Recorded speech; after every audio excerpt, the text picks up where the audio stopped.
Assalamualaikum warahmatullahi wabarakatuh.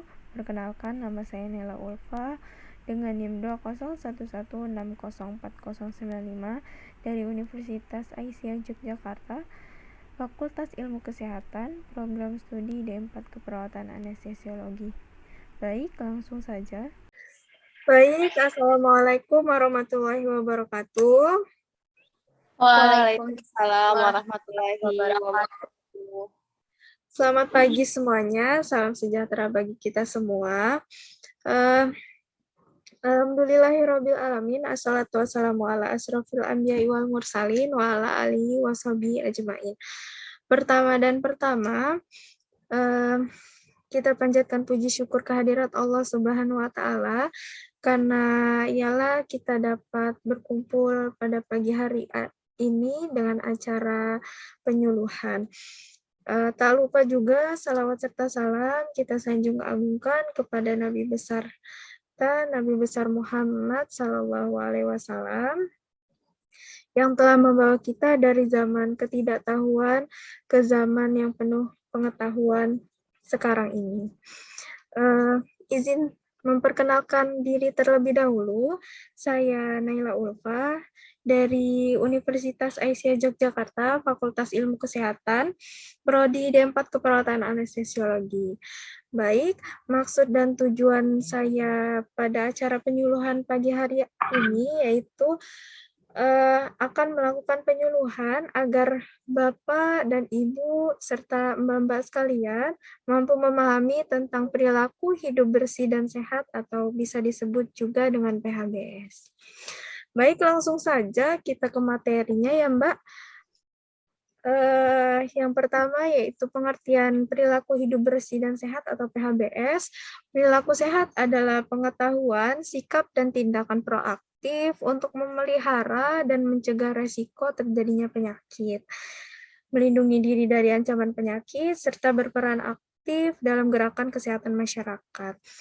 Juga perilaku hidup bersih dan sehat adalah sekumpulan perilaku yang dipraktikkan atas dasar sebagai hasil pembelajaran yang menjadikan seseorang atau keluarga dapat menolong diri sendiri di bidang kesehatan dan dapat berperan aktif dalam mewujudkan derajat kesehatan masyarakatnya.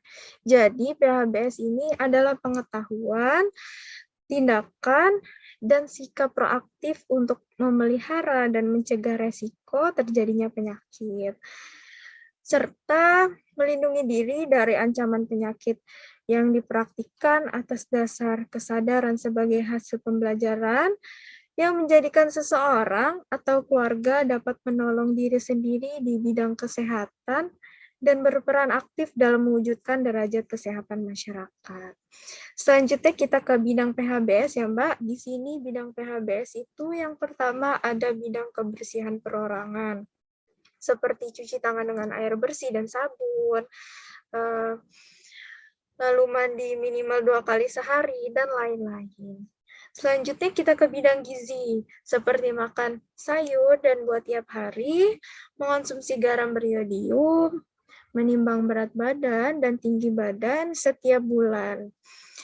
Selanjutnya kita ke bidang counseling. Di bidang counseling ini kita seperti membuang sampah pada tempatnya, serta menggunakan jamban. Lalu di sini manfaat dari perilaku hidup bersih dan sehat ini diantaranya yaitu seperti rumah tangga itu dapat meningkatkan kesehatannya dan tidak mudah sakit. Lalu selanjutnya Anda rumah tangga itu menjadi lebih meningkat produktivitas kerja anggota keluarganya. Selanjutnya itu dengan meningkatnya kesehatan anggota rumah tangga, maka biaya yang tadinya dialokasikan untuk kesehatan dapat dialihkan untuk biaya investasi seperti biaya pendidikan atau usaha lain yang dapat meningkatkan kesejahteraan anggota rumah tangga. Begitu ya Mbak. Selanjutnya itu ada salah satu indikator untuk menilai keberhasilan pemerintah daerah atau kota di bidang kesehatan. Dan yang terakhir yaitu dapat meningkatkan citra pemerintah daerah dalam bidang kesehatannya. Begitu ya Mbak. Dari materi yang dijelaskan tadi telah selesai. Apakah dari Mbak atau Ibu sekalian ada yang ingin ditanyakan? Izin bertanya, Mbak, Oh iya Mbak, dengan Mbak siapa? dengan Mbak Kolbi. Oh iya Mbak Kolbi, dipersilahkan Mbak. Jadi, yang ingin saya tanyakan itu, untuk indikator perilaku hidup bersih sehat ini, ada apa saja ya, Mbak? Oh Gitu. iya, Mohon penjelasannya. Terima baik kasih. Mbak. Terima kasih ya Mbak atas pertanyaannya, sangat menarik sekali. Di sini saya selaku Naila Ulfa izin menjawab pertanyaan Mbak ya Mbak. Tadi pertanyaannya tentang indikator perilaku hidup bersih dan sehat. Mengacu pada pengertian perilaku sehat, indikator ini ditetapkan berdasarkan area dan wilayah, Mbak. Yang pertama itu ada indikator nasional. Ditetapkan 3 indikator, yaitu ada persentase penduduk tidak merokok, persentase penduduk yang memakan sayur-sayur dan buah-buahan, serta persentase penduduk yang melakukan aktivitas fisik berolahraga. Alasan dipilihnya ketiga indikator ini berdasarkan isu global dan regional Mega Country Health Promotion Network, Health ASEAN Lifestyle List, seperti merokok telah menjadi isu global karena selain mengakibatkan penyakit seperti jantung dan kanker paru-paru juga disinyalir menjadi entry point. Baik, juga pola makan yang buruk akan berakibat buruk pada semua golongan umur. Bila terjadi pada usia balita, akan menjadikan generasi yang lemah atau generasi yang hilang di kemudian hari. Juga bagi usia produktif akan mengakibatkan produktivitas yang menurun, Mbak, seperti kurang aktivitas fisik dan olahraga, mengakibatkan metabolisme tubuh terganggu, sehingga lama akan menyebabkan berbagai penyakit seperti jantung, paru-paru, dan lainnya. Indikator ini ada di tiap tatanan ya Mbak, seperti di tatanan rumah tangga, di tempat umum. Di tatanan rumah tangga ini yaitu upaya untuk memberdayakan anggota rumah tangga agar tahu, mau, dan mampu mempraktikkan hidup bersih dan sehat, serta berperan aktif dalam gerakan kesehatan di masyarakat. Selanjutnya itu di PHBS tatanan umum ini, yaitu kita dapat memberdayakan masyarakat pengunjung dan pengelola tempat-tempat umum agar tahu, mau, dan mampu untuk mempraktikkan perilaku hidup bersih dan sehat ini, serta berperan aktif dalam mewujudkan tempat-tempat umum yang berperilaku hidup bersih dan sehat. Begitu Mbak Kolbi, apakah dapat diterima? Baik, terima kasih Mbak. Iya, saya sudah paham atas penjelasannya. Terima kasih banyak. Baik, terima kasih kembali Mbak Kolbi atas pertanyaannya ya, yang cukup menarik tadi. Selanjutnya, apakah ada yang ingin ditanyakan lagi bagi para hadirin sekalian? Saya Mbak izin bertanya. Oh iya, baik, dengan Mbak siapa? Baiklah, terima kasih. Saya izin memperkenalkan diri dulu ya. Oh iya Mbak, baik. Perkenalkan, nama saya Faradila. Jadi di sini saya ingin bertanya, macam-macam indikasi perilaku hidup bersih dan sehat kepada diri sendiri. Berikan kayak contoh-contoh gitu loh Mbak, macam-macam caranya. Iya, baik. Baik, terima kasih Mbak Faradila atas pertanyaannya ya Mbak ya. Di sini saya izin menjawab pertanyaan Mbak Faradila. Tadi pertanyaannya macam-macam jenis perilaku hidup sehat ya Mbak terhadap diri sendiri itu yang baik seperti apa? Bukan begitu Mbak? Iya, seperti itu. Baik, menurut Departemen Kesehatan Republik Indonesia tahun 2007, yaitu yang pertama itu kita ada mandi Mbak. Karena mandi menggunakan sabun minimal 2 kali sehari, pagi dan sore, itu bertujuan untuk menjaga kesehatan kulit, mencegah penyakit kulit atau gatal-gatal, dan menghilangkan bau badan. Itu dilakukan 2 kali sehari ya Mbak, menggunakan sampo atau sabun. Itu bertujuannya membersihkan rambut dan kulit kepala dari kotoran dan memberikan rasa yang lebih bersih lagi pada tubuh kita dan lebih segar. Selanjutnya itu ada membersihkan hidung, Mbak. Di sini kita juga perlu membersihkan hidung itu setiap kali mandi guna membuang kotoran yang ada dan melancarkan jalan untuk bernafas. Begitu.